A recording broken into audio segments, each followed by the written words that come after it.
Right guys, today we have Kieran, ex-gang member, Crips from Manchester. How you doing, bro? Thanks for coming. Hell of a journey for you getting here today, no? Yeah. Mad. They ended up getting him a taxi from Peterborough here. Well, we're to switch. Mega money. Yeah. So man, take us back to the beginning. Yeah, grew up South Manchester. So like Moss Side, Old Trafford, Fallowfield, them type of areas. And just running around with gangs, like all my older peers back then was all gang members, you know. So Were them families or just friends that are around? both bit of both. It's like family, friends, family members, but family, friends, people I've grew up with, you know. So I didn't really see them as like these big bad gang members, because I've grew up with them. But so then as time goes on, you find yourself getting more and more involved. So you might start selling weed. My thing was I started selling weed from about, about 12 years old. Yeah. Going to school, selling weed, whatever. Where was you getting the weed from at 12? Them? Yeah. The gang members was like, where we're from, it's not hard to get hold of these things. So did you ask for it or did they put it on? No, we asked for it. Yeah. You know, because growing up, we're seeing other people do it. We're seeing other people sell weed. We're seeing other people make money. Like, my thing was financial gain. Yeah. I wanted to make money. I wanted to make my own money. You know, so I didn't have to be a burden on my mum. Yeah. You know, so that's what my thing was. Financial gain. So what was your lifestyle like? Was it like, did you have like a normal one? Was it like a poor one? That I grew up, I didn't have the toys the same as everyone else who was quite poor. Do you know what I mean? Yeah. Like, what I say, like, we didn't struggle, but we didn't have the best of everything. Yeah. Do you know what I mean? Like, so that was where your drive was? Yeah, it's like just me, my two younger brothers and an older sister, so there's 4 kids in the house. So if my mum don't have to worry about me, she's got more money for herself and my other siblings. Yeah, I see where you're my at. other siblings. Yeah, I get that, man. You want to take care of yourself, so you have to put that pressure on your mum. Yeah. Did you not have a dad in around this time? Or? He was around, but not like that. Do you know what I mean? Like, he had another family down the road. We used to see him occasionally, special occasions. But like, we'd go see him on the weekend. But growing up, that was the foundation. So it's me, my mum, brothers and sisters, and my gran. So when you first started selling weed, did you already know how to bag up on that, or was this like part of, like, you ask for it and then they teach you and then you go off and do your thing then? Yeah, no, it's all a learning curve, you know. So it's like you might start giving too much, you might give not enough. Do you know what I mean? It's all a learning curve, and again, a 12-year-old kid trying to sell someone weed, people aren't taking you serious. Do you know what I mean? So it was all like a learning curve over and over again, and as time goes on, that's when I kind of learned what to do, if you know what I mean. But me personally, I didn't like selling drugs. I didn't like it, to be honest. What was it you didn't like about it? When we went on to like Class A drugs, and I'm seeing how the drug users are behaving, and there's a different change from someone that smokes weed to someone that's doing Class A. Because anyone, like, more or less, everybody smokes weed. Do you know what I mean? So it's like, but then the Class A's, I'm having people trying to give me the mum's car keys. Like, take the car keys, and I promise I'll bring you the money, take the car keys. So I'm thinking, that's your mum's car, bro. Yeah. Do you know what I mean? Other guy, he hasn't got the money, he's offering to put his wife in the car with us, let us suck us all off and things like that. And I'm thinking, like that, yeah? Yeah, I'm thinking, this is crazy. But again, this is at like the age of like 15, 16, that we're seeing these things. Do you know what I mean? That I was exposed to it. So at 12 years old selling weed, what was it like for you on the street then? I mean, did you get robbed? Was it like men trying to just take you without getting paid? Like, how did you deal with that stuff? No, we kind of would have got robbed, but it wasn't like, give me what you got, do you know what I mean? It's more like being snaky about it. Like, oh, let me get this till next week, and then next week comes and you don't see them again. Do you know what I mean? Yeah, so not only are you putting yourself at your liberty at risk through selling weed, now you've got to use violence to get that money back. Yeah. It's like a never-ending circle when it comes to drugs, isn't it? It's a vicious cycle. So what made you go from weed to Class A? Was it just a more money thing? Yeah, it's because, like, a lot of people around me were smoking weed. So we weren't really making much money from it. Do you know what I mean? Mm-hmm. So everyone's smoking it. So it's like, oh, you might be in a house with your mates and everyone just smokes it up. You know what I mean? Class A's, we're not going to smoke that. Yeah. Yeah. So, yeah. So there's a lot of people that do fall to the demon, though, isn't there? Yeah, 100%. You know what I mean? 100%. Yeah. You know, I've seen a lot of people that have got serious business, serious lifestyle, like really like up there work-wise. And then they're out. I think it was a little while ago, I got a little while ago, good 10 years ago, someone was mixing it, the coke with, I think it was heroin, and then it got him hooked and he lost everything, man. Everything. There's two types of drug users, isn't there? Like, everyone thinks them ones that you see on the streets and that. But you have a lot of, like, working class people that smoke crack. Oh, 100%. You know what I mean? So 100%. That's one thing. We used to go to this guy's house. He had a nice house. He'll sneak out. His missus will be at the window. He'll say, drive down the road. Then he'll go and buy crack of us.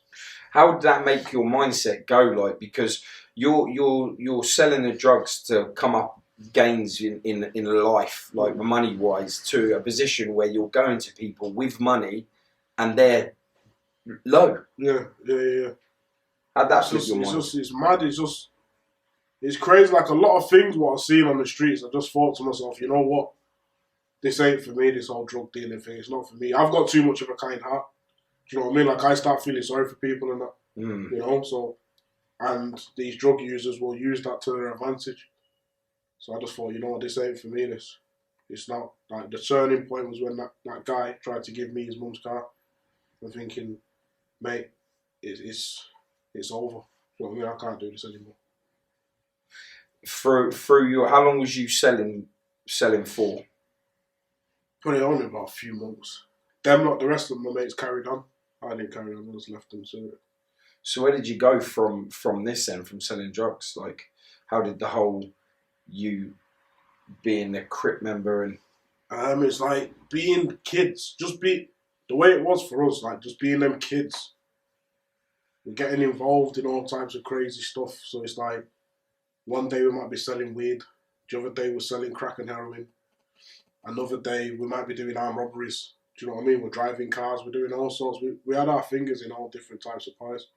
You know? And then what it was, where the whole Crip thing came from, was we had to put a name to who he was. Do you know what I mean? Because in Manchester you've got Gooch and Dodder. Yeah. So our older peers, the older generation to us was Gooch. So people start saying, "Use a lot of Gooch." We say, "We're not Gooch. We're our own." And then we came up with the name, and that's when the whole OT Crip thing. Those two gangs that you mentioned have got such notoriety. They're heard all over the world. Yeah. Is that the status that you wanted to get to? Nah, you know, not really. It's just like, for me, it was just, and this is what I tell people all the time, the way everything just escalates. It just escalates overnight. So it's like, one day, you're just chilling, driving. Yeah, I used to drive around for a lot of the olders, going and doing robberies or burglaries, whatever it was. And then one day, I get a phone call. You need it tonight. For what? I need you to drive somewhere. All right, sweet. Go to the house in there. And I started overhearing what the mission was. Do you know what I mean? But I can't turn around and say, "I'm not doing that." Do you know what I mean? So I've had to go. Gone on the mission. It didn't go as planned. Police was there waiting for us. And then we got off. But then that night when I went home, I thought to myself, yeah, that's it now. I'm in. Do you know what I mean? Like, there's no turning back now. I'm actually in. Yeah. You know? Can you talk about the mission? Or? Yeah, it's just, I think I've done a video on it anyway. It's like, so what's happened, there was a funeral. It was either a funeral or a party, something along them lines. But we've all been told that they was all at a location in my side. So then the plan was to go there, shoot it up and just cause havoc, basically. So when we've got there, so I've pulled up, we're looking at the front door, but none of them are there. So then someone said to me, "Look to your right." So when I've looked to my right, I've seen like 4 white guys in a car. now in my side. Yeah, that's you know exactly what you know what that is when you see him. Yeah. Then the lights flashed on his radio, so I've gone, oh, it's 5-0. But they've already spotted us. When I've looked at him, they're all looking at us already. Yeah. You know what I mean? Yeah. I've not got no mask on or nothing. So they've looked, they've spotted us. So then we've got off, took a chase. But as we started taking chase, all the armed response started coming. You know, so luckily we seen them before it was too late, or we would have been caught, boxed in. Yeah. So did you get caught with the tools and everything on you? No, we got away. Yeah. We got away. Bloody hell, man. Yeah. We had loads of lucky near misses like that. So you'd been called up to go. Was you just a driver, or would you have had to got involved and start shooting up as well? More or less, more just a driver. Yeah. Yeah. At that point, how old was I? Would have been about 16. I think it was in 2005. So I'd have been 16 then. Bloody hell, man. So if the police weren't there, they would have just lit the whole place up. Yeah, we would have just got lit up. How would that have made it sit in your head that you was the one that took them there? It's mad because the way my mindset was then, it's more you're doing it for the cause. Do you know what I mean? It's more like you're doing it for the cause. This is what we do. Like, there was no better feeling like when something would happen and then people would be like, oh, who done that? And then people are like, oh yeah, it was them, it was the youngers, it was, do you know what I mean? It was them lot. It kind of boosts your ego. Yeah. Do you know what I mean? You start feeling, it gives you like a Superman feeling, you know? Yeah, I've been there myself. I get that feeling, you know, and that is a rush, and it is scary because even though in your heart is telling you like, well, I'm not really made for this, but your soul is like fully involved. Yeah. So it's hard to get out of the way, like. So at 16, you're already in the depths. Like, you're not only selling Class A drugs, but you're driving out to, which would have been a mass shooting. Would you say that was like, I don't even know how to describe that. Like in a criminal career, would that have been a high point for you, or in yourself a low point? I don't know. You know, it's just, you know what it is. It's like we normalise these things. Do you know what I mean? So like all these type of things now, when I think about it now, to me that was just the norm. Because I didn't know all the 16-year-olds I know are doing the same thing. I don't know anybody else. So for you, like, well, a lot of people that I've done podcasting with before that has been grown up within it. There's always been a backstory of either child abuse or they've been groomed by elders. It's always the elders, you know, they've been groomed into it. But for you, it sounds like it was just a way of life. Yeah, in the streets we grow up in, that's what it is, isn't it? You know what I mean? You've got these two gangs. You're either on this side of the road or you're on that side of the road. And that's it, simple as. You know what I mean? You don't really see anyone grow up and decide to go a different way. So what if you have family on the other side? I've got family on the other side. And you're not allowed to talk to them, they're not allowed to speak to you? If you're seen? I've not got family that's like my age, they're all older than me. Yeah. You know what I mean? But I think I've seen people with family same age, and it's just they might not get involved with each other, but it might. So let's say, for example, I'm fighting with my friend's cousin. He's not going to get involved and help me. Yeah. I mean, it's just for me and him to have it. You know, and it's madness if you think about it. Have you had any near deaths yourself? Like, has anyone come for you? Yeah, when they set me up in the park, and they shot me 3 times, and then got into a scrap with him. Then they all just ran off and just left me. So I had to go and ring the ambulance and that. I've seen a lot of your stuff, so I know a lot about the things you're talking about. But for people that have this is the first time they've heard of you, and seen, mate, you've had some journey to get you to where you are today, like. Yeah. So tell us, how comes they set you up in the park? It was just mad, you know. It's like, you see, when I think about it now, it's all just childish stuff. Where in reality, if I just turn around and says, you know what, I'll be honest and say half of the things people accuse me of, I didn't do it. Yeah, you know, and it's the same with echo of what do you call it? I think it is. It's like your notoriety on the street, half of the stuff you ain't done. It's just what people are saying. So like you'll be banned from one area because you've done something to someone, but you're like, I didn't do nothing. Do you know what I mean? But you know, it exactly just comes across. And that's what happened with that anyway. It's like petty squabbles, escalated out of control, got into a few shootouts over the time, and then that one there, when I got set up and then I've gone to the location. Did you get set up by your own people, or was this? No, what it was my mum lives in their territory. Well, she used to, yeah. Right. So when I used to go and see my mum, I would like ride around there. Do you know what I mean? So then this one day we've gone in the shop. So I've gone in the shop. My mate was outside waiting for me, and he's seeing this girl. So then they're chatting, whatever. Some way somehow numbers got exchanged. There we go, past. Yeah.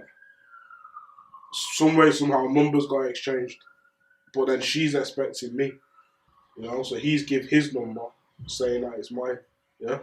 Yeah. So then, now when she's ringing him saying, "Come and meet me," he has to bring me. So then he starts ringing me saying, "Oh, are you coming? But I couldn't be asked. I'm saying, "No, I can't be asked, man. I'm chilling." Then he's like, "No, come on, man, come on." So in the end, I ended up gave in. Gone there. When we got there, there was like 8 to 10 of them waiting for us. Everyone I was with ran off, and it was just me and them. So your boy's just done. Yeah, they was off. Because I thought when I first seen them, I thought it was like the younger lot to us. I thought it was my little mates. Do you know what I mean? Yeah. So I was stood there with them laughing, like bantering. Do you know what I mean? Then when I realised that this ain't them, then I ran. You know, but they chased me, and that was that. So your people just left you? Yeah. Did you ever have it out with them? Yeah and no, because what it was, because even after I got shot and I was outside waiting and I was ringing the ambulance, I was also ringing my mate, saying, come and get me. But it's like he wasn't catching on to what I was saying. I'm saying, drive up the road. I can see his headlights down the road. I'm saying, drive up the road. But he wouldn't drive up the road. But then, gone to the hospital, so I'm in the hospital. Then as soon as I got out, like a week or two of being out of the hospital, we was back out there looking for revenge. So after you took chase, after you realised it weren't them and you realised that you had been set up and you started to go, what point was it that you got shot?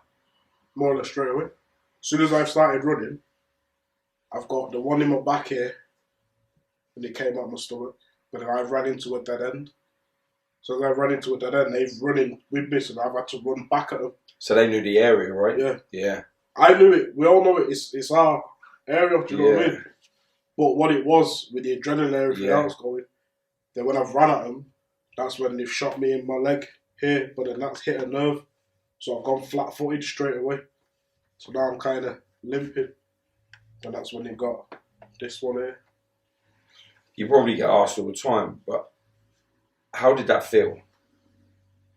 It just felt like when you fall over and graze your knee and it burns. Yeah. It felt like that. What, all of your shots felt like that? Yeah. No, it's only this one really that I could feel really. You're lucky, man. I know. Especially this one. This one went in and out, missed all my vitals.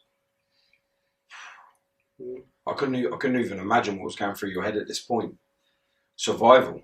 It's mad, you know, because all I was thinking is that I can't wait to tell my mates tomorrow. Yeah.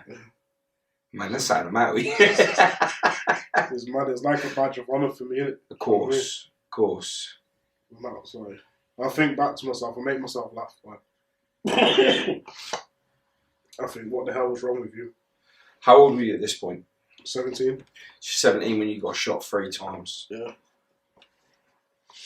That's absolutely mad. Do they know what gun it was that shot you? Britta. Yeah, Britta. Mad. It was crazy. So after they'd shot, they were still taking chase, or did they, after the shot, they disappear and then you're trying to get to your friend, did he know you'd been shot? No, we started fighting. Me and the shooter. Did you? Yeah, we started fighting. So you got 3 bullets in you. Half of your front is like disappeared, and you're on form, man. Because he had the gun to my head. You know, so he's got the gun to my head, and he knows the whole, you know, you're dying, whatever. So I'm not going out like that. Do you know what I mean? Yeah. So started fighting. Got the gun off him, started fighting. Then that's when he jumped me. He jumped me to get the gun back. Did you manage to be able to shoot back, or was it just like... It was jammed. Luckily though. So, mate, I can't even, like, a gun to your head after you've just been shot 3 times. You know that these kids are going to use this weapon. You got a gun to your head. Did everything just freeze at that point before you then, like, snapped out of it and started scrapping? Was it like, fuck, this is it? No, we was talking. I'm on my knees at this point. So I'm on my knees, and they stood over me like that, you know, with it to my head. Then, don't know what it was. Ego, bravado, adrenaline. He's saying, I'm going to do it. So I'm saying, do it, you know. So we're having that back and forth. He's saying, I'm going to do it. So I'm saying, do it. Go on and do it. Then he's done it. But it jammed. So as it's clicked, when I've heard the click, that's when I grabbed it and tried to unjam it. But then I'm still on my knees now. Of course, you got shot in the leg, so you ain't going to be getting up quick, are you? Yes. That's when they all just smashed me in. Did they ever catch the? Yeah. They called a person. One of the people I was with had ran out of the park, ran into the police, and told them what happened. He's gone now, and then funnily enough, he was the same one that gave the evidence on me to send me away. Really? Yeah. Was that a tit for tat thing? Was it? I don't know what it was, but I ask myself that every day. Like, why would you do that? Do you know what I mean? Everyone says to me, it's like, I was like a dad to this individual. You know, like anything I got, I would give him. I'd give him phones, give him weed to sell, I would never just give him money. You know? Is that the first time that made you realise that the streets ain't really loyal? Yeah, 100%. To this day, I have trust issues because of that. See what I'm saying? Yeah. So like, this is what I mean. A lot of these youths that are running around thinking that they're family and they're close to their besties and that lot, and they ain't gonna do nothing. And when they go to jail, they're gone. They're like, who's that person? Do you know what I mean? Like, they ain't coming. They ain't doing nothing. They'll just be replaced, won't they? Exactly. Be replaced straight away. When I lost my brother, and the guy that was selling the drugs here, he was on the run, and he was he thought that he was like the man and that they needed him, but he was off the street that day because I was after him. So he was off the street that day. He was replaced the next day. The next day that the person come down from London, to sell drugs, he was nicked that day, and then the next day there was somebody else. I didn't realise it was like that. Yeah, that's how it goes. It's like people are replaceable. The minute you fall, someone's there ready to take your place. So you're in hospital now. The ambulance come get you, or did your boy take you? Ambulance. So your ambulance has took you. Did you die? Are you fighting for your life? Is it? I kept falling. I kept going while I was on the street. But then the old man that was helping me kept saying to me, don't go to sleep, don't go to sleep. Yeah. So I was fighting it until I got into the ambulance. When I got into the ambulance, that's when I went to sleep. Do you feel like it's the lights in the ambulance that makes you just feel like, right, this is it? I think so. But it's like, and I think, because before the ambulance came, it was the police. I don't trust the police. Yeah. You know what I mean? So I'm not falling and saying, I want to see what you're doing.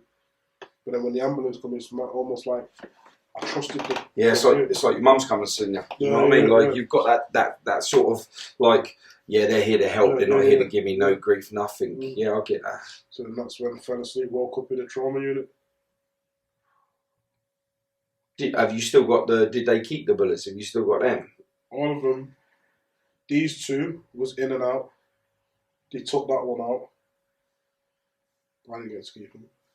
Man, that's a shame. Yeah. It's evidence, isn't it? Yeah. So when you come out of the trauma unit and they start talking to you, are you like just? Is it like when through the talk and you can't really hear it properly? It's like they're muffled. Was you taking it all in, or was you just like, I need to get out of here because I need to fucking get them back? It's just like, I need to get out of here. But I had my leg in like a cast. Tubes in me and all that. Do you know what I mean? Then I got transferred from one hospital to another for my operation. Because it was nerve damage, I had to get some special operation or something. You're lucky that one weren't nerve damage, man. You could have been in a wheelchair now. I know, 100%. And this one as well. This one was right there, inches away from my spine. Really? Man, you must have woke up like just second guessing everything that you've been doing right up to that point. Like, was all of it worth it? Nah, at that point, all I was thinking about was retaliation. Do you know what I mean? All I was thinking is retaliation. As soon as I get out, we'll go in and we're looking for him. I know that feeling. That's all that was on my mind. But then as time went on, I started having them redemption moments. I started thinking to myself, when I'm thinking, where is everybody? Do you know what I mean? I'm expecting it to be like 20, 30 people ready to just go. You know, but by the time I come out of hospital, it's like a ghost town. That's when I started thinking to myself, like, what's really going on? So all of your people weren't there ready to go back for these? Some of them was. The real ones was, I would say. But a lot of, like, say, the tag-alongs and the glory supporters, it's serious now, isn't it? Yeah. You know, it's not like, say, oh, they came and shot at us. Now we need to go and retaliate. They've shot me. You know, like, they've actually tried to kill me. So now it's serious. We have to do something. And I think a lot of people thought, you know what? I don't want to be a part of that, and just disappeared. No, but they would have expected that if it was one of them, though, wouldn't they? Yeah, 100%. And you would have, I reckon you would have rided as well, wouldn't you? Yeah, 100%. That's mad, isn't it? Mm. I don't think there's too many real out there anymore, man. That's going to give you. I think the streets now has become so fake with the illusion that everyone is hardened criminals now. Yeah. It's all diluted, isn't it? Yeah, and I'm not saying that each person, if they had a tool on them, they wouldn't use it. I'm pretty sure that they would. But as opposed to that unity of, like, street mentality, real, like the elders used to be back in the day. Yeah. I think all that's gone now, man. Yeah, it's gone. There's no unity in it. There's no loyalty. There's none of that, I don't feel. But the only way you're going to find that out is either if you go to jail for a long time, you kill someone, or you killed yourself, and that's the only way you find out the truth about the streets. Yeah, definitely. You know. So the retaliation, did you retaliate, or was it at this point? By the time at this point, they had already been. The people that done it had already been arrested. But they've got friends, hadn't they? So we were still out there doing what we was doing.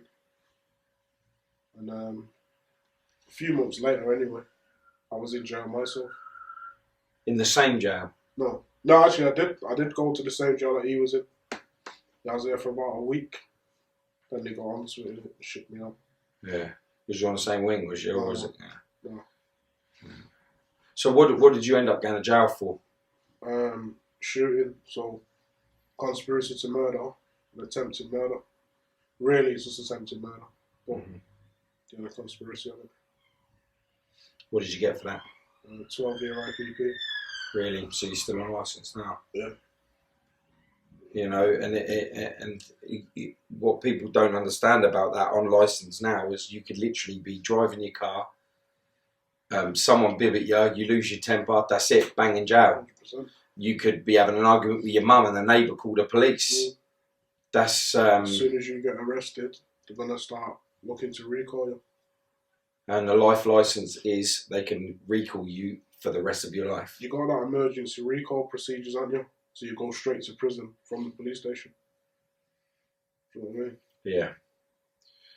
Yeah, it's absolutely insane that. How's that still? You're still in Manny, yeah? Yeah. So how's that in your area? People known you from the streets and the stuff that you've done to still be in the same area on licence. Some would say you're a bit crazy. Yeah, I don't really see anybody. I don't really see anyone. Do you know what I mean?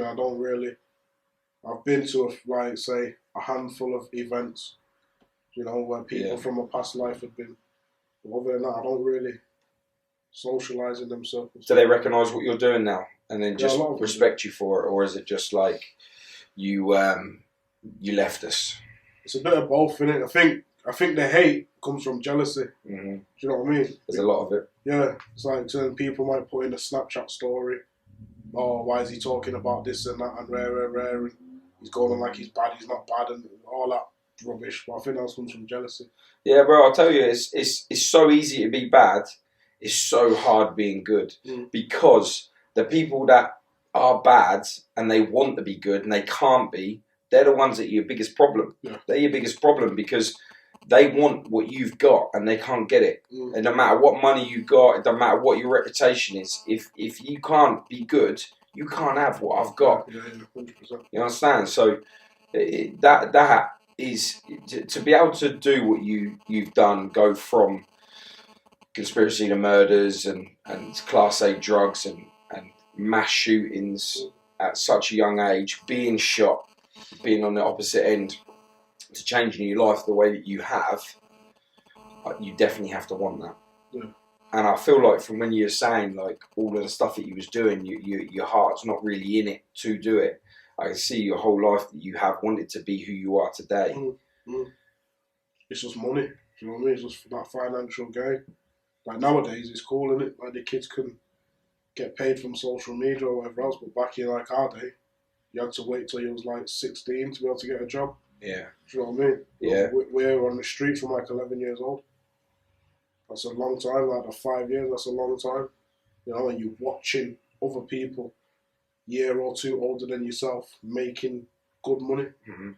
But on the flip side of that as well, though, man, social media bring a lot of fucking carnage to the streets. Yeah, it does. You know, because that is the fastest way to get your point, your message out there in a negative way is social media. Yeah, and that's causing a lot of criminal activity amongst kids as young as 6, 7, 8 are getting shot, they're being stabbed, they're being ran over because, you know, people are running people over because you're only getting dangerous driving, which is, what's that, 8 years, maximum 8 years. So you'll do 4 and be out. Do you know what I mean? It's mental. Yeah. That's what happened with some kid near us the other day. Copying all that. Chicago drill. Saying this person got put in a spliff, that person got put in a spliff. Talking about people's dead homies. Do you know what I mean? Yeah. So people are going to feel some type of way. And again, it's like you're going to have him just saying that on YouTube for everybody to see.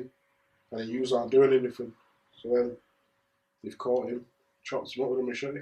The young person's lost his life, and now they're going to prison for life. You know, over. And the kid, you're not even nothing to do with nothing. You know what I mean? Yeah.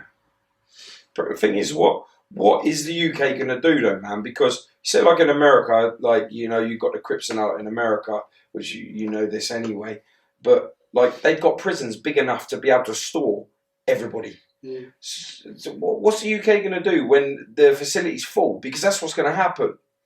They're going to start letting people out early so they can make space for the new criminals. They can't do that because they're being sentenced, and they're doing all of the above. So where does it come where the government's going to step in and give more opportunities to the kids, more outlet stuff to be able to have them do positive things that's going to work for their future, rather than just let them fuck up, then sort them out when they're in prison. Do you know what I mean? Or let them find God themselves. You know, all of the above. Like, you know, it's crazy. I think that's what needs to happen. You know, it's like there's no youth clubs, there's no anything. Man, I remember youth clubs. Yeah. I'm not even a religious person. I wasn't a religious person when I was a kid, but there was the youth club in the church, the local church when I was a kid, 20p to go. Yeah.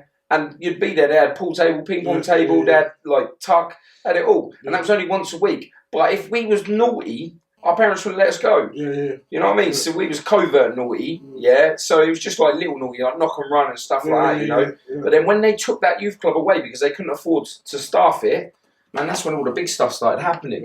And I agree with you, there's not enough youth centres and there's no backing from people that can make it happen as well. There's not. Even things like this, like what we're doing now, do you know what I mean? I think it has come to this now. Yeah. And I was talking to a good friend of mine. He was he's known as one of the UK's toughest prisoners, the craziest prisoner. I was talking to him literally this morning, and we were saying that it's left, the world is left down to the people that caused it to save it. Fix it. Yeah. You understand? Yeah. Like, we'd go, if we go back over the things we've done, it would, these kids that are doing it today ain't got a fucking clue. Yeah, do you know what I mean? But now, people like the elders, the older people that they see me on the news and stuff, they're like, oh my God, he looks scary, you know, stuff like that. Yeah. But I'm the one that's trying to make a difference while they're at home pointing their fingers going, oh, he's a bad one. Yeah, it's mad, it's crazy, but I understand, I believe that as well. I have the same motto, like, we pay the contribution to the destruction and madness what's going on in the street, so it is kind of our place to try and fix it, do you know what I mean? That was my mentality when I first came out. When I done my first video, that was my mentality, you know, because there was a lot of people waiting for me to get out. I heard the whispers, I knew what was going on. You know, everyone's like, well, can't wait to see what happens when he gets out, and do you know what I mean? Thinking I'm just going to raise hell on the streets. Can I put that video in this link as well, so they understand what they're? I'll link that video, what he's talking about, at the end of the podcast. So stay to the end, and you'll get to see the video, so you know what he's talking about. And then that was it, and that's it. Just started from there, and just carried on. So when you went to jail, at what point in jail was it that you thought to yourself? Did you go straight after you come out of jail this time? Yeah. Yeah. So what point in jail was it you're like serving this big sentence? There's like all the people that you thought were there. Did they leave you? Yeah. Yeah and no, because a lot of them was in jail with me. But if they weren't in jail, do you think they would have made the effort? Yeah. So you're in jail alone. You're really feeling alone as well, because even though they're inside with you, you kind of, you know your people, you'll all stick together because as prisoners, that's what you need to do. Yeah. But knowing that the people that you're with would never come for you. Yeah. But the turning point for me was when my gran passed. You know, so my gran's passed. And the day before, my mum said to me, the doctor says she's not got much long left, whatever, yeah? So I said, put her on. So now I'm on the phone to my gran. My heart's telling me, tell her you love her. But my head, with the ego, bravado and all that, wouldn't allow me to do it. So I wouldn't let her go off the phone. I just kept talking rubbish, and do you know what I mean? And it got to the point she ended up going. Then the next day, I got the call she's passed away. Do you know what I mean? So that's when I started sitting there thinking to myself, you want to pretend to be this gangster, yeah? When you couldn't even tell your gran, you love her, now she's passed. Do you know what I mean? That there sits with me forever. And as soon as I say, everyone's like, oh yeah, she would have known though, but that doesn't make me feel any better. Yeah. It's just that the mentality I had, I thought I was so gangster. I can't tell her that, you know, and then she's passed away, and that's something I'll never get to do now. Yeah, I said something very similar to my brother a week before he passed, and I can't get over it. I can't get over it, and it's like something stupid like I had an argument with him, and I said, "You're dead to me. I don't want nothing to do with you." I didn't mean it. Yeah. I know I didn't mean it. Yeah. But then he died a week later. Yeah. But I can't take that back. Yeah, 100%. I know exactly what you're saying. And that fills me every day, man. Every day. So you saying that you told your gran that you couldn't tell her you love her because you was trying to be a tough man in jail and stuff, as I get why that resonates with you. And I'm glad, you know, I'm glad it does, because it made you change to what you are today. Tell us some more about that, man. Yeah, so it's just like from that point on, I just thought, you know what? I ain't fronting, I ain't acting, I ain't doing none of that no more. Do you know what I mean? I've proved it, I've done it, I've tried and tested. Went to prison for 12 years. Didn't say a word, you know. Went through everything. I went through everything on the streets. I've been tried and tested. You know what I mean? I've got nothing to prove to any of these guys. You know what I mean? Yeah. Whereas before, when I was younger, I used to look up to certain individuals. You know, but now it's like I hear them talking, saying whatever they say. But the mission I'm on now, like none of them can knock me off my stride. Yeah. You know what I mean? What mission's that? Just to raise awareness and help the next generation. Like that. Just put two sides of the story up. You know, I say to these kids all the time, I'm never going to tell you not to go to prison. I'm never going to tell you not to join a gang. What I am going to do is give you the realities and the consequences of this If you then decide to do it, Yeah, you can't phone your mum, you can't phone your dad and start crying saying no one told me it's going to be like this. Because that's exactly what I'm here to do. Mm-hmm. You know? Yeah, when I stumbled across you on social medias and a lot before, on videos that you've done, and I'd seen it, I'd seen your change around, and I thought to myself, I want him on my show, because I believe the way that you're doing it is the right way. You know, like you said, I can't tell you not to do it. You've got to make that decision.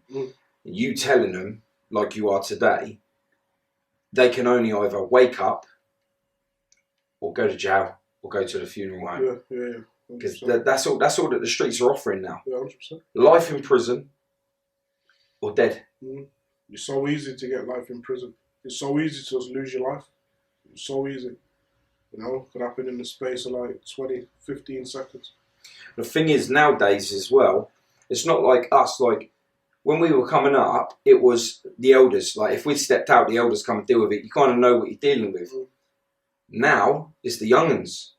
Like, you see a kid riding a bike in the middle of the road and you say, get the fuck out of the road, you're getting stabbed. Do you know what I mean? Like, these kids ain't messing around. So you don't even fear the elders anymore. You fear the youth. And it's not because they're hard. It's not because they're crazy or nothing. It's because they will pull a weapon out and give it to you. Yeah. And not think nothing of it. Are you going to match that energy? Because you know what's going to happen. Like, I say this all the time. Like, these kids that are on the streets now, I don't want to cross paths with them. Because I know what I'm about. I know what I'm capable of. So if they then say the wrong thing, it's going to have to go down that road. Yeah. I don't want it to go down that road. So I just leave you to it. Yeah. Do you know what I mean? Changing your karma. Yeah. Making the universe be better for you. You know, and that's always the case these days, is like, you know, like you just said, you know damn well what you're capable of. You've taken bullets. You've given bullets. You've been, like, you've allowed yourself to go on to mass shootings and selling drugs to somebody else's daughter, somebody else's son. You know, you've already been to the devil's lair.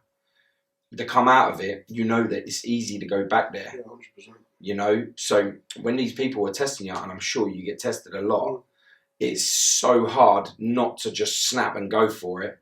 But when you walk away, fuck me, did you know back then that the reward was greater? No, not at all. Mate, like, when I started being like, cool, see you later, no problem. You know what I mean? Like, you got a problem with me, well, like, what's up, man? Talk to me about it, instead of just getting into it. That reward and that respect is way more, because, you know, you find yourself, people saying hello to you, people like that. That's out of fear, man. You're gaining respect from fear. And I think that's what a lot of these kids think. They want to be liked, they want to be told, they want to be known all over. But if they died, people will say, good riddance. Yeah, 100%. How the fuck is that respect? Why are you leading yourself to a point of prison or death, for people to just be happy for you to just be dead? Just be gone, You know? Well, I got to a point, man, where I think to myself, who's going to be at my funeral? Who's going to be there?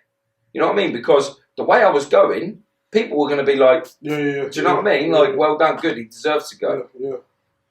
I had to make a change, man. Yeah, 100%.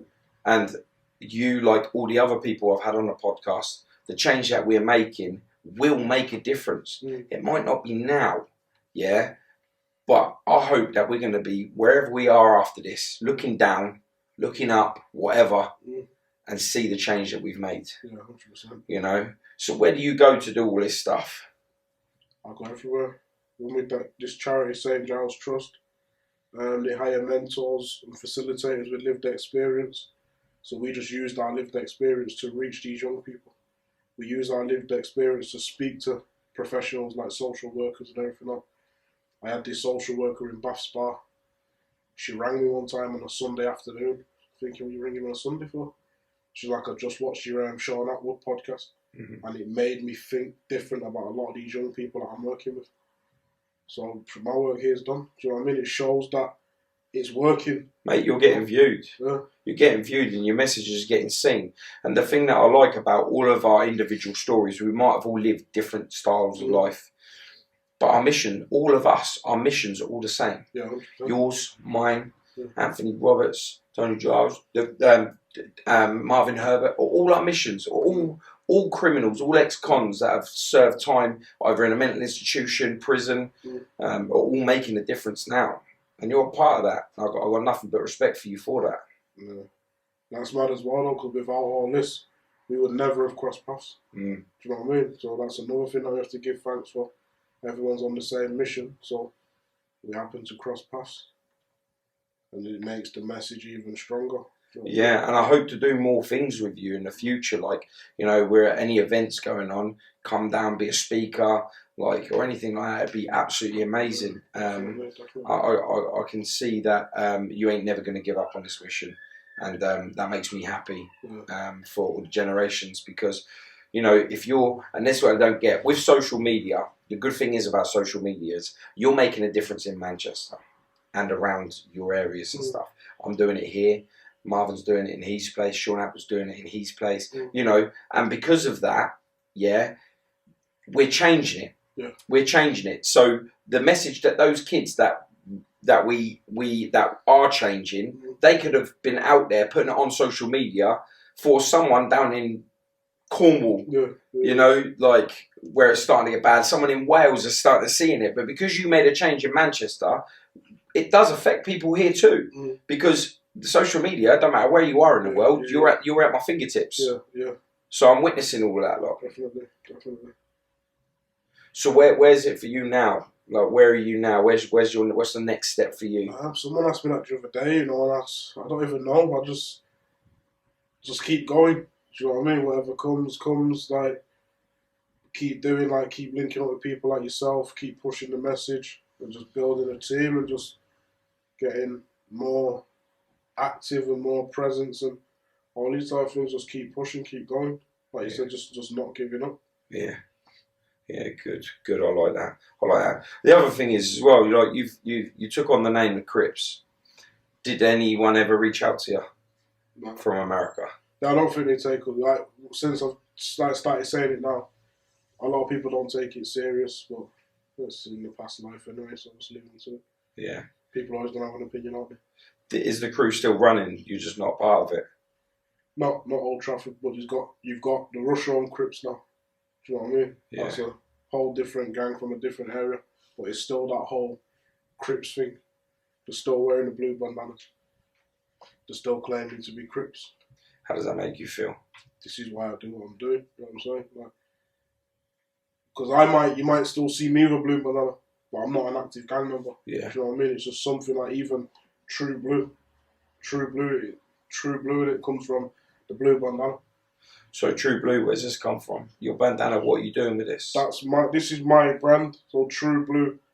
Like, I'm a true blue. Yeah. Do you get what I mean? And what it was, where the idea came from, it's like, some people see that and think, oh, he's not changed.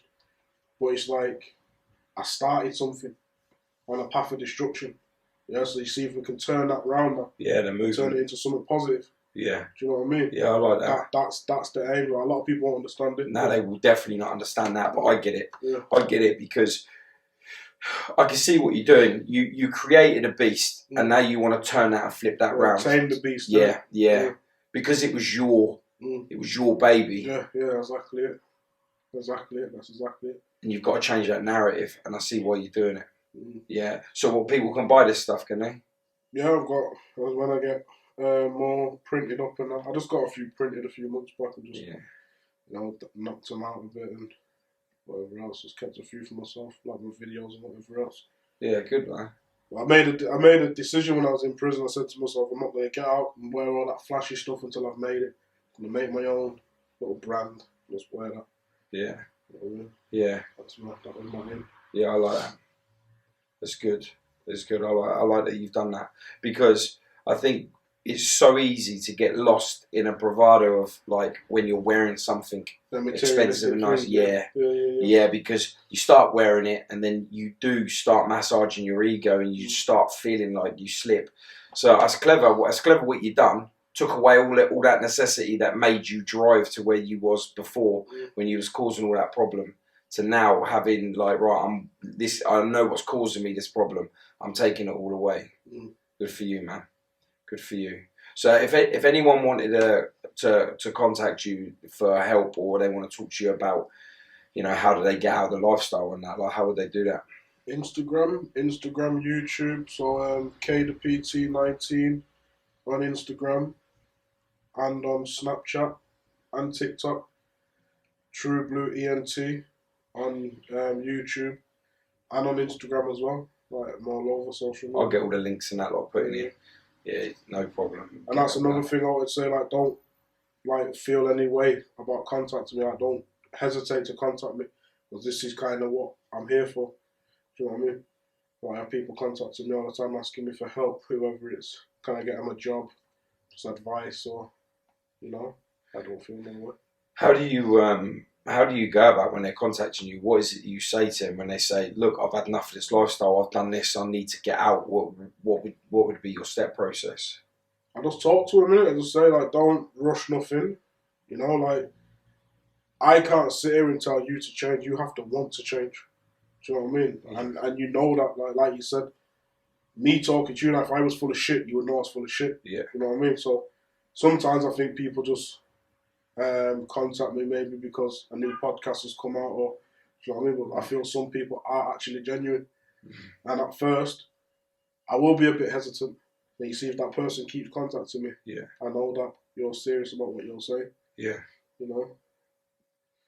And then it's just, I like to give you the vision.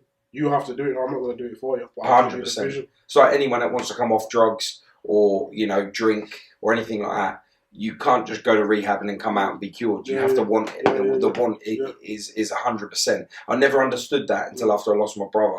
Like you said, there's several types of drugs. My brother was a Class A user, but he was a functioning addict. He still held down a job, a family, and things like that. Like what you were saying earlier on. But the flip side, have you ever bumped into any of these people that were the higher class that you used to sell to, and they'd just be like, look at you like, fuck, that he's still that same person, or what? No, not really. I've not even been out 2 years yet. I've only just recently started going back to my old area. Yeah. Yeah. Not even been out 2 years, and look at the difference you're making already. Everyone says that. I can never see it though. That's good, because as long as you don't see it, yeah, like, you know, you'll always hear it, because from what you've come from to what you are now, yeah, you're always going to get people say, well done, yeah, it is. But I think if you can see and feel what you're doing has made a change now, you'll slow down your progress. Yeah. You know, so it's really good that you don't understand that you've got to that point yet, because I think the hunger needs to stay there for you to carry on with your success. You know, and as long as you're feeling that hunger, you're going to keep saving lives. Definitely. And change the narrative, and that's what's important. Definitely. Yeah, good man, good. Is there anything else you want to add? Or anything else you'd like to say? No, just be yourself. You know, don't worry about everyone else has got to say. Don't worry about what people might think or say or whatever. Just be yourself. Do for yourself. Because when you sat in prison on your own, it's only you one. You know. So don't really watch what anyone else has got to say or what anyone else is really doing. That's all I ever say to them. Have you noticed a difference between how kids are being groomed now to how it was when you come up? Because you're in the moment. That's the estates that you grew up on. That's there on a daily. Yeah. Where now, like, kids are coming from posh areas, you know, and they're being enticed into this lifestyle to be what you once was. Yeah, because they got social media and that, haven't they? So it's like, for me, growing up, like I said, my thing was financial gain. Everybody that was in the areas that we grew up in, their aim was to make enough money so you could move out the area. That's the elders, man. I'm telling you, you fought like an elder. You see now, you see kids, they're making money, but they're buying like £1,000 jeans. Buying like drinks for everybody. Like so it has to be for the reputation. Yeah, that's all it is. It's the clout, innit? And like when you go to jail, how the fuck has that reputation helped you in any way whatsoever? Because the kids ain't doing it for financial gains today, because you can see it on them. You know what I mean? They're wearing like, you know, £1,000 trainers, like £6,000 coats and that lot. And that's like one outfit for the day. Yeah. There's no financial gains anymore. And I think that's the hard thing for us, and our challenge is to be able to make a difference, because they value life very cheaply, but they value their looks more. You know, and that's really hard to get them away from that, because they're happy to, oh man, we're going to Lakeside, or we're going to, like, you know, what's the shopping centre up near you? Trafford Centre. We're going to the Trafford Centre this weekend. What are we going to do? We need a quick bounce. Oh no, let's go and rob someone. They're going to a house and they'll rob someone, probably stab, kill somebody, get killed themselves, all because they wanted to make some quick cash to go and buy some jeans and new trainers. What's that about, man? It's mental, isn't it? It's just, well, again, it's all for social media, it's all for clout, it's all for likes. But how do you get in their heads? Well, if they see us doing, we're doing, and we're getting the same amount of likes and views and all them type of things, it shows that you don't just have to do it this way. I like that answer. You know? Like, that's the way I see it. Yeah. Show them another way. Yeah, I like that. Yeah, I like that answer. That's really good. Man, I appreciate you coming today, man. Like, I really do. And I hope that when people view this, they can really see what you was to how you are now. 2 years out of jail on a life licence after a 12-year sentence. Did you serve the full 12? Yeah. Man, that must have been hard. Yeah. You flew, to be honest. Yeah. Because your direction to get out was better. Yeah. I see. That's good, man. So I respect you. I hope you do more things in the future. Yeah, definitely. I hope that that you know, you carry on with the success that you are, and that no one tries to test you to a point where it costs you your liberty or your life. I got love for that, man. I really appreciate it. Definitely. You happy? Yeah, man. Thanks very much, man. Cheers, man. Appreciate it. Yo, for those of you that don't know me,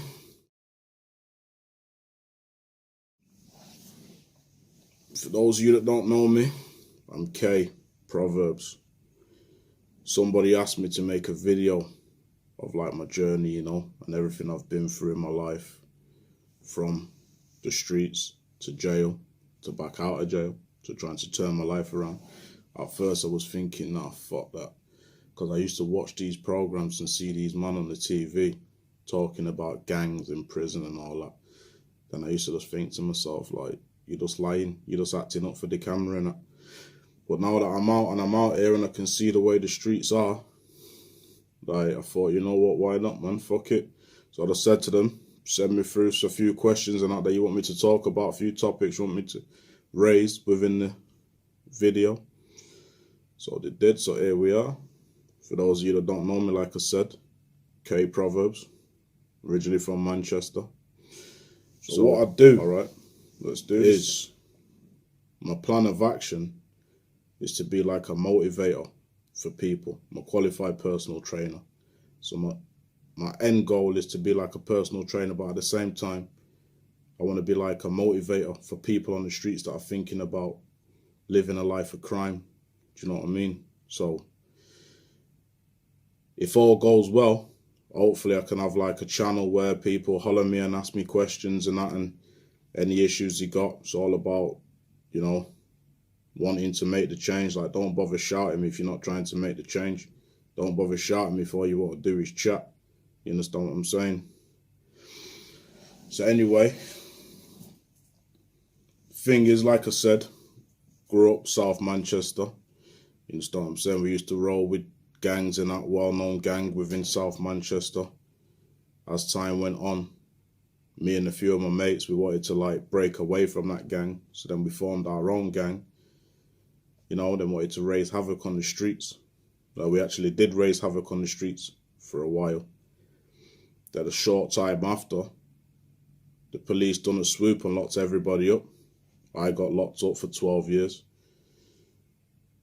My mates got 7.5.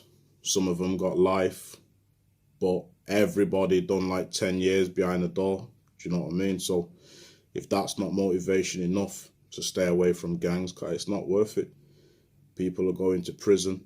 When you first go to prison, everyone wants to know you. Everyone's writing you, sending you pictures, sending you letters, coming to visit you. Do you know what I mean? But then after a time, everything falls off. People start going their own way. You know, some people start doing shady shit. You know, I've had a few incidents in my life where people, my so-called friends, were doing shady shit. You know, messaging my missus, saying fuck me, fuck this, fuck that, fuck my man, rare, whatever. At the time, I'm sat in jail and I'm thinking, you know, watch when I get out. But then when I did get out, I'm sat there and I'm thinking to myself, like, is it really worth it?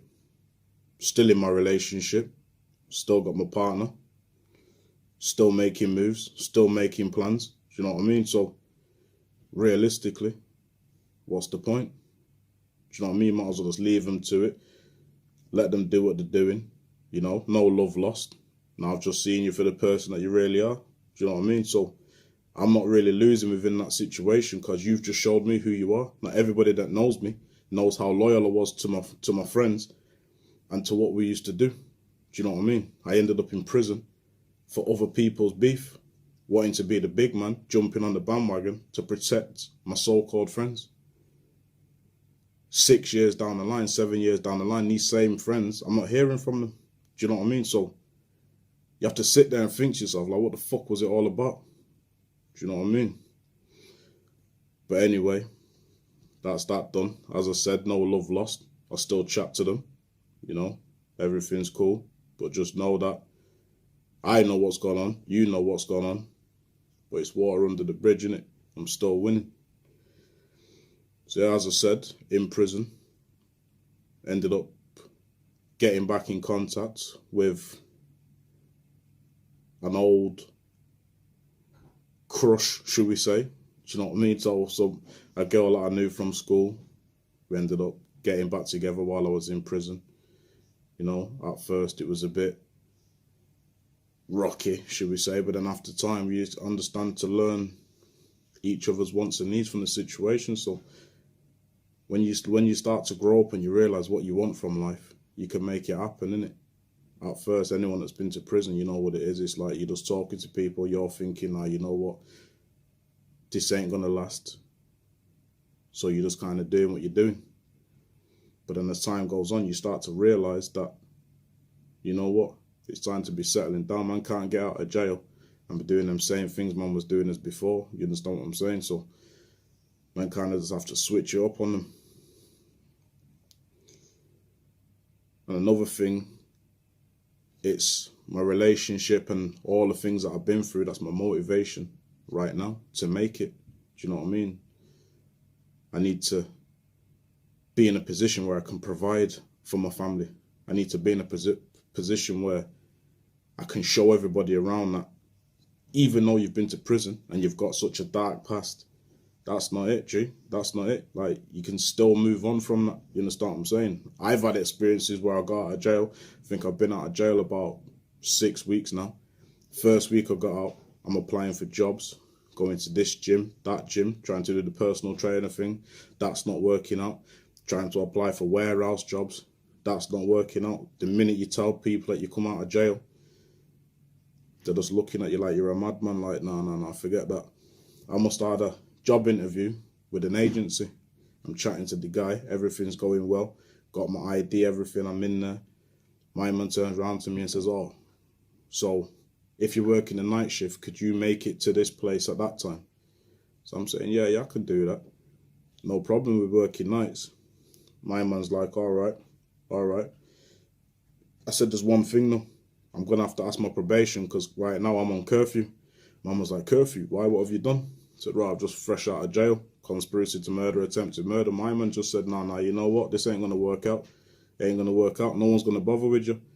So I'm thinking, right, like that. My man said, yeah, like that. So I said, all right, just held it, walked out. Now I've got to re-strategize the plan. So when I'm re-strategizing this plan now, it's like failure is not an option. So man have to find different ways, different loopholes in the situation to be successful. You understand what I'm saying? Because man can't go out like that. You understand what I'm saying? Living a life of crime, all that's going to happen, you end up back in jail. You understand what I'm saying? Man ain't trying to go back to jail. This Christmas just gone was the first Christmas I've had on road since about 2006. You understand what I'm saying? So yeah, it was nice. It was nice still, but that's about it. And then what else did you want me to talk about? Oh yeah, why I feel people should make the change. Like I said, innit, this jail life, this road life, this prison life and that, it's dead, man. It's dead, G. Like, anyone that knows me and all the people that was around me, man, no, we've been doing this thing since way back. Take it from, man, that this shit's not worth it, G. It's not worth it, bro. You understand what I'm saying? I sit in my cell and I'm listening to One Extra one day and I heard Bugsy Malone on the radio. I just heard some geezer on some 016, one Manny on the map, and I'm thinking, yo, who the fuck's this guy, G? Must have got on a visit. I'm saying to people like, yo, who the fuck's this Bugsy Malone guy? They say, no, some guy from Cheetah Mill. So I'm like, okay. Then I got to another prison. Then I'm seeing his music videos and I'm seeing he's in the video with my brethren and I'm thinking, Ross, what? So, all right, you get me? As time goes on, I've seen how his career is just elevated to new levels. My man's got clothing line, kicks. He's doing his music. He's doing all these things. You understand what I'm saying? So you see people like that.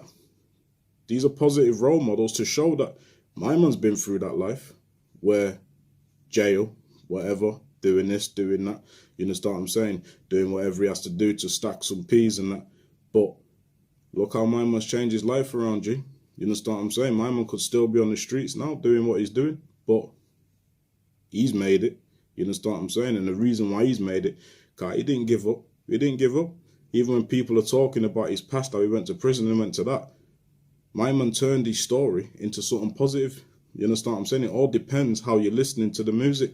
You understand what I'm saying? If you're just listening to the beat and bopping your head, you're not really taking it in, G. You have to hear what the man's saying. I don't know him, but like I said, love and respect. He made it out the game. You understand what I'm saying? Now he's doing big things. So, in my personal opinion, just shows that anyone can do it. But you just have to keep going. You can't give up and make sure you got that strong support network to just keep you motivated and keep you going. You understand what I'm saying? I've got mine. You know, if it weren't for my partner, I'll probably be on some other shit right now. I'll probably be on the block. You get me, G? Looking for something like, yo, anything to make some pee. But then you see, like, when you grow up out of this situation, you kind of start thinking big, innit? Like, man, I need to start thinking out of the box. You understand what I'm saying? Man are thinking, raw, as long as man ain't doing this and that, everything's cool. But it's not. You understand what I'm saying, G? Like, you need to fully want to change. You understand what I'm saying? If you don't fully want to change, it's not gonna work, G. Like, trust me, it's not gonna work. Like, you can't want to be successful, but then you're dabbling with the roads. You understand what I'm saying? So it's one or the other, G. You have to either lock that off, not saying drop everybody out, you know, high and by. You understand what I'm saying? But you can't be doing both, G. And that's about it for now. But yeah, I think that's all the questions covered, you know. But any questions and that, feel free to holler, man. Man's here, innit, G? But straight positive vibes, man. Positive vibes is all I'm dealing with. You understand what I'm saying? If man are coming at me on some madness, talking about some crazy shit, then you're just gonna get aired, bro. But on a real tip, if man are looking to make that move, I'm here, G. I'll give you whatever advice I can. I'm looking to help people as best I can. You understand what I'm saying? And that's about it. But yeah, let me just check. I've not missed anything out. Nah, I think I've covered everything. But yeah, so basically, like I said, my aim is to motivate people. Yeah, I've talked about my past. I went to jail, done 12 years in jail. Yeah. Alright. Yeah, so that's about it.